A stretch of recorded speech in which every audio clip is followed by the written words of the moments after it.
মাত্র 5,000 টাকা পুঁজি দিয়ে আপনি ব্যবসা করতে পারবেন এবং লাভজনক ব্যবসা হবে, অল্প সময়ে প্রফিটেবল ব্যবসা করতে পারবেন। এরকম 2টা বিজনেসের আইডিয়া আমি আপনাকে দিব। তবে এখানে খেয়াল করবেন, শুধুমাত্র আইডিয়া নিলে হবে না, আপনাকে চিন্তা করতে হবে যে ব্যবসাটা আপনি কেন করবেন, 1 নাম্বার। দ্বিতীয় যে জিনিসটা আপনাকে করতে হবে সেটা কি, মাঠে যে আপনি নামবেন, অর্থাৎ আপনি যে কাজ শুরু করবেন সেটা কখন থেকে শুরু করবেন সেটা আপনার অবশ্যই সিদ্ধান্ত নিতে হবে।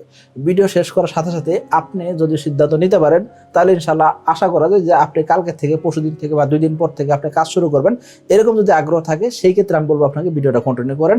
এবং আপনি যদি জাস্ট চিন্তা করেন আমার মান সম্মান কি হবে বা আমার এরকম ছোট কোনো কাজ করলে আমার কি হবে, মানুষ কি বলবে, এরকম যদি চিন্তা ভাবনা থাকে সেই ক্ষেত্রে আমি বলবো আপনাকে ভিডিওটা স্ক্রিপ্ট করতে পারেন। খেয়াল করবেন এখানে আপনার নিজের পরিশ্রম করতে হবে এবং কি আপনার অলসতা বাদ দিয়ে সমাজ কি বলবে এই জিনিস থেকে বেড়ে এসে আপনার অবশ্যই কাজ করতে হবে। কেন? মাত্র অল্প টাকা, 5,000 টাকা ইনভেস্ট করে আপনি এই ব্যবসা শুরু করতে চাইতেছেন। এত অল্প টাকায় আজকাল ব্যবসা করা খুব কঠিন জিনিস। এবং কি এই জায়গায় আসলে ইনভেস্টমেন্টটা মুখ্য নয়, এই জায়গায় আপনার ইচ্ছা শক্তিটা মুখ্য। এই জন্য আমি আপনাকে এত কথা বলার চেষ্টা করলাম। তো এই যে 2টা আইডিয়ার কথা বলবো, 2টা আইডিয়ার একটু বিস্তারিত জানানোর চেষ্টা করবো, পাশাপাশি কিভাবে শুরু করবেন সেই সম্পর্কে জানানোর চেষ্টা করবো। তো চলুন শুরু করা যাক।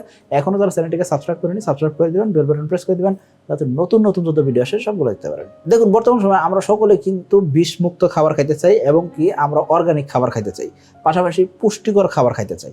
এখন এরকম পুষ্টিকর খাবার এবং কি খুব ভালো খাবার যদি আমরা খেতে চাই সেই ক্ষেত্রে আমরা সর্বপ্রথম একটা খাবারকে খুব চুজ করি এবং কি ডাক্তাররাও রিকমেন্ড করে থাকেন, সেটা কি মাশরুম। সো আপনি কি করতে পারেন, তাজা মাশরুম উৎপাদন করতে পারেন। এই যে তাজা মাশরুম আপনি উৎপাদন করবেন সেই ক্ষেত্রে অল্প টাকায় আপনি ইনভেস্ট করে কিন্তু ভালো করতে পারবেন। এখন আপনি বলবেন ভাই 5,000 টাকা দিয়ে কিভাবে মাশরুম চাষ করা যায়? দেখুন আপনার পুঁজি লাগবে মূলত 2 থেকে 3,000 টাকা, শুরুর দিকে 2 থেকে 3,000 টাকা লাগবে। তবে এই যে 2 থেকে 3,000 টাকা ব্যবসা শুরু করলেন, পরবর্তী সময় তো আপনার কিছু ক্যাশ ক্যাপিটাল লাগবে, কিন্তু আলটিমেটলি খুব একটা খরচ নাই।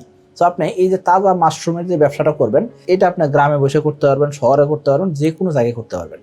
তবে এখানে আপনার নিজের থাকতে হবে এবং কি আপনার নিজেকে সময় দিতে হবে, পাশাপাশি কাজটাকে আপনার ছোট করে দেখা যাবে না। এখন আপনি বলবেন এই যে মাশরুম উৎপাদন করব, কিভাবে উৎপাদন করব? আমি তো শিখিনি কোনোদিন বা জানিও না কোনোদিন।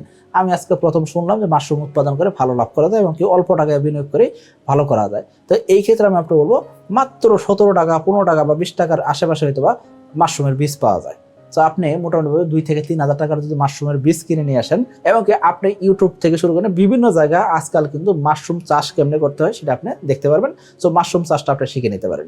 এবং কি আমি আপনাকে একটা তথ্য দিব, সেটা আপনি শুনলে একটু অবাক হতে পারেন। সেটা কি 2024 সাল থেকে একটা কোম্পানি আমার সাথে যোগাযোগ করতেছে রেগুলার বেসিসে যে আপনি আমাদের কোম্পানিতে একটা ইনভেস্টমেন্ট করেন। কি কারণে? তার মাশরুমের প্রজেক্ট আছে, সেই জায়গায় সে একটা ইনভেস্টমেন্ট চাচ্ছে। তার ওয়ার্কিং ক্যাপিটাল ভালো আছে কিন্তু সে আরো স্কেলেবল করতে চাইতেছে। কিন্তু আমি আসলে এই বিজনেসটা অ্যাকচুয়ালি কত বড় করা যাবে সেটা পিছনে সময় দিতে পারিনি দেখে আজ পর্যন্ত ইনভেস্ট করি নেই। তবে আমি বলবো আপনাকে বিজনেসটা মোটামুটি মান্থলি ভালো একটা ইনকাম করে, মানে 1-2 লাখ টাকা না, ভালো অ্যামাউন্টের টাকা প্রফিট করে তারা। কিন্তু আমার প্রশ্ন হলো যে তাদের এখন ইনভেস্টমেন্ট কেন লাগবে সেটা আমি অ্যানালাইজ করে দেখতে পারিনি বা সময় দিতে পারিনি, যার কারণে আমি আসলে ইনভেস্ট করিনি। কিন্তু মাসে 1-2 লাখ টাকা প্রফিট করতেছে একটা মাশরুম উৎপাদনকারী প্রতিষ্ঠান, তার মানে অবশ্যই এখানে প্রফিট আছে। তো আপনি ছোট করে শুরু করতে পারেন, একটা সময় তো বড় করতে পারবেন। তার মানে আপনি যদি শিখতে চান সেক্ষেত্রে বিভিন্ন চাষির কাছ থেকে শিখতে পারেন, আপনি ইউটিউব থেকে শিখতে পারেন, বিভিন্ন মাধ্যম থেকে কিন্তু আপনি শিখতে পারতেছেন এবং খুব অল্প টাকা, মাত্র 2 থেকে 3,000 টাকার বীজ কিনে আপনি শুরু করতে পারেন। এখন এই প্রজেক্টটা সময়কাল কত? 3 মাসের মতন সময় লাগে। 3 মাস পরে আপনি বিক্রি করতে পারবেন। বিক্রি যে করবেন, কোথায় বিক্রি করবেন? বিভিন্ন রেস্টুরেন্ট কিনবে আপনার কাছ থেকে, বিভিন্ন হোটেল আপনার থেকে কিনবে, পাশাপাশি বিভিন্ন চপের দোকান পাওয়া যায়। ফুটপাতে দেখবেন বিভিন্ন চপের দোকানদার কি বিক্রি করতেছে, মাশরুমের পাকোড়া বিক্রি করতেছে, মাশরুমের নানান কিছু বিক্রি করতেছে।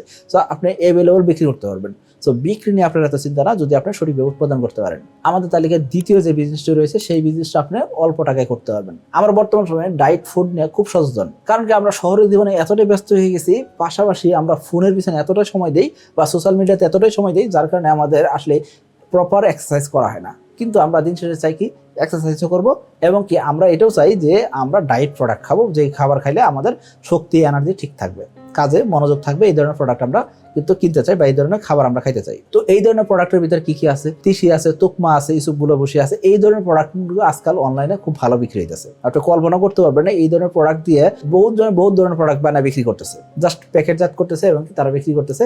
তবে অবশ্যই এখানে বিএসটি এর অনুমোদনের বিষয় থাকতে পারে এবং আপনাকে হাইজিন মেনটেন করে প্রোডাক্ট প্যাকেজিং করতে হবে, আনুষঙ্গিক বিষয় আছে। এই জিনিসগুলো আপনি জেনে শুনে একটু ব্যবসা করার চেষ্টা করলে ইনশাআল্লাহ আশা করা যায় এখানেও খুব অল্প টাকায় আপনি বিজনেস করতে পারবেন। এর পাশাপাশি অনেক এলাকায় বিখ্যাত খাবার আছে। এই বিখ্যাত খাবারগুলো আপনি বিক্রি করতে পারেন। যেমন ধরুন বগুড়ার কটকটি, নাটোরের কাঁচাগোল্লা, কুমিল্লার রসমলাই, এই ধরনের অনেক জিনিস আছে যেগুলো এলাকার খুব প্রসিদ্ধ খাবার, এবং কি এই ধরনের ব্যবসা করতে আপনার খুব একটা ইনভেস্টমেন্ট লাগবে না। জাস্ট আপনি কাস্টমার থেকে হয়তো কুরিয়ার খরচটা নিলেন, নিয়ে আপনি যদি প্রোডাক্টটা পাঠাই দেন, কাস্টমার আপনার প্রোডাক্ট রিসিভ করে সে কুরিয়ার কোম্পানিতে টাকা দিয়ে দেবে, আপনি টাকা রিসিভ করে নেবেন। এই ক্ষেত্রে খুব অল্প টাকা ইনভেস্টমেন্টে আপনি কিন্তু ব্যবসাটা করতে পারতেছেন, এবং কি আপনি যে প্রোডাক্ট কিনে দিয়ে যাচ্ছেন সেই ক্ষেত্রে হয়তো বা আপনি কিছু ক্ষেত্রে বাকিও নিতে পারবেন। যদি আপনার পরিস্থিতি এরকম থাকে সেই ক্ষেত্রে অনায়াসে ব্যবসাগুলো করা সম্ভব, এবং কি খুব অল্প টাকায় শুরু করা সম্ভব। কিন্তু আমি প্রথমে বলছি কি, যদি আপনি শুরু করতে আপনার কোনো দ্বিধাদ্বন্দ্ব না থাকে, বা আপনি যদি শুরু করতে চান, দেয়ালে যদি আসলে পিঠ থেকে যায়, বা আপনি যদি কিছু করতে চান, সেক্ষেত্রে আপনি কালকে থেকে শুরু করতে পারেন। এবং কি কিভাবে শুরু করবেন সেই স্ট্র্যাটেজিগুলো আপনি যদি একটু পরিকল্পনা করেন, আশা করবো আপনি খুব সহজে শুরু করতে পারবেন। আশা করি সকলে ভালো থাকবেন, সুস্থ থাকবেন। আসসালামু আলাইকুম।